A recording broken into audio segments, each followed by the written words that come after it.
მე ძალიან მომწონს სტუმარ მასპინძელი. იმიტომ იქ არის ყველა მართალი. იქ თქვენი არც მუსა, არც ჯოყოლაა. ყველა აქვს თავის სიმართლე. არავინ არ არის, არ ზვიადაური. აი ყველას აქვს თავის სიმართლე. აი ვაჟა რატოა დიდი და რატოა ყველაზე მაგარი? ტიპა ისეთი რაღაც დაგვიწერა. და რო გვაწერინებდნენ ხოლმე მაგალითად სატოგან სკოლაში, რომ აბა დაწერეთ თქვენი ფავორიტ პერსონაჟი ყველა წერდა ჯოყოლას მაგალითად რა. სიტყვა, იმიტომ რომ ზვიადაური ოკეი გავიგეთ. მაგრამ კითხვა დასვა მუსა რატო მოვიდა იქა? იმიტომ რომ ძმა მოგიკლავ ეუნება. მართალია მივიდა. ხო, ძმა მოგიკლავ და ეუნება, ეს ეუნება, კიო, დღეს სტუმარია ეს ჩემი. ისიც მართალია ჯოყოლა. აი ძმა მოუკლეს, მაგრამ მართალია მუსა ეუნება რომ გაგიჟდი კაცო, თავს ლაფი დაგვასხავს უყველას. ღირსების ამბავია, ხო? ყველა ღირსე აღაზა, ყველა ღირსეული. აი ხელსურები რომლებიც მოდიან მერე და ზვიადაურის ნეშტი რომ უნდა წაიღონ. ანუ იმ სტუმარ მასპინძელში მე ვერ ნახე უარყოფითი პერსონაჟი და როგორი დრამა არის, როგორი დრამა დაანგრეულია ყველადარი დრამატურგია. ცუდი არ არის. ყველა არის მაგარი. ყველას აქვს თავისი სიმართლე და აი ეს ბრტყელი არ არის რა. ხო ხდები შავი თეთრი არ გაყო რა. რა ქვია მწერალმა. აი ვაჟაზე რო ლაპარაკობთ ხოლმე რაღაცა და აი ხლა ვარს ჩვენ ხო მაგას არ ვიცი მე თვითონ ვიფიქრე თუ განა მარტო მე ხوارა ვარ ეგეთი მაგრამ სკოლაში ხوارა არ გვეუბნება ალბათ ეხლა ეუნებიან არ ვიცი არ ვიცი და რაც არ ვიცი თქვენი თქმის არ იყოს რაც არ ვიცი მის ექსპერტად ალბათ ეს არის მაგრამ მაინც და მაინც ჯოყოლა უნდა ყოფილიყო კარგი მუსა უნდა ყოფილიყო ცუდი რატოა ცუდი რატოა ცუდი ის კაცი მოვიდა და თავისას ითხოვს რა თავის ადათებს ითხოვს იმას კი ეუნება ის რომ ხო იმას თავის სიმართლე აქვს, იმას თავის სიმართლე აქვს, იმას თავის სიმართლე აქვს. მე თუ გითხო ზვიადაური ყველაზე უარყოფით პერსონაჟი მალავს თავის ვინაობას, რა ვიცი, ატყუებს, ხო? მაგრამ მაგარი ხელსურია, მაგარი კაცია. ქისტი არ გაახარა, ასე რომ თქვა, ტერი ასე. ტერი არ გაახარა. ჯიგარია. ხო, ტერი არ გაახარა. ხელსურები ვინ არიან ზოგადად, ხო? ხელსურებში ითვლებოდა კაი ხმა იყო, ვინც ბევრ ქისტს მოკლავდა, იმიტომ რომ იქ ხალხი სიღარიბეში ცხოვრობდა, უნდა გეყაჩაღა.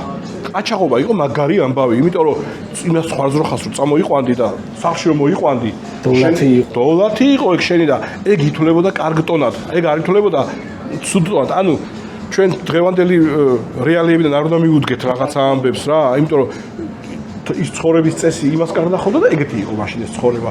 ეგეც უნდა ავხსნათ, რავი, როცა რაღაცას ვლაპარაკ ხო, აი მაგას რომ სკოლებში არ ესწავლებენ, თუნდაც ტყვეთას ყიდვა, რაც არის ჩვენი ისტორიის ერთ-ერთი ყველაზე ბნელი და შავი ლაქა.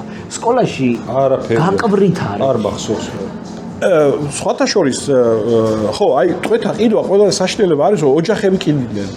მარტო იმაზე კი არ არის ლაპარაკი, რომ მოიტაცეს ლეკება და გაყიდეს. არა, არაჩვეულებრივი სერია აქვს არტანუჩს, თანსაკითხავის და მან არის ალექსანდრე მიქაბერიძის. კი, არაჩვეულებრივია და მან არ დამავიწყდება. ვესწავლებით ალექსანდრე მიქაბერიძის. ვინმე სახელის წერია კი, მეც მესწავლები ნაპოლეონზე აქვს საოცარი წიგნები.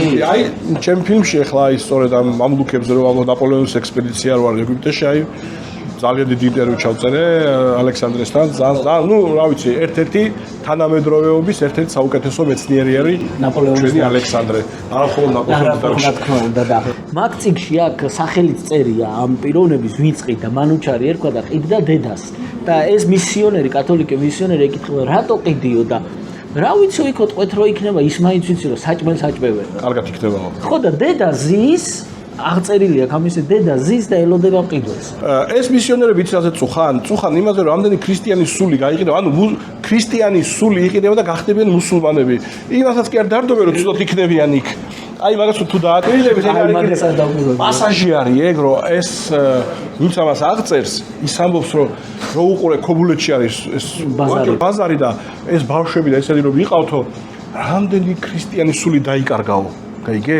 ანუ ეს იმას დარდობს რომ ეს ქრისტიანი მუსულმანი გახდებაო იმას კი არ ამბობს რომ ტყვეთას ყიდვა ცუდია ან ეს უყურებს ქრისტიანობიდან გამომდინარე ეს ძალიან საინტერესო პასაჟები არის და რა ვიცი ის იყო რა ქვია ხო რა ესე იგი რადგან ოჯახები ყიდნენ თავის ესე იგი როგორ სიღატაკეში სიღარიბეში ცხოვრობდნენ და როგორ არის დაკარგული ყველანაირი ადამიანური სახე სიღარიბე და სიღატაკე როგორ აკარგინებს ადამიანებს სახეს ამ დროს აი სწორედ მე-16 საუკუნე მე-17 საუკუნე რენესანსია ევროპაში აბა მაშინ იქნება აი ეს რა ვიცი 1 კილო ოქრო ღირს 1 კილო სანელებელი დუეტა რომ ჩამოიტანონ და რო შეადარა აი გული მოგიკვდება რა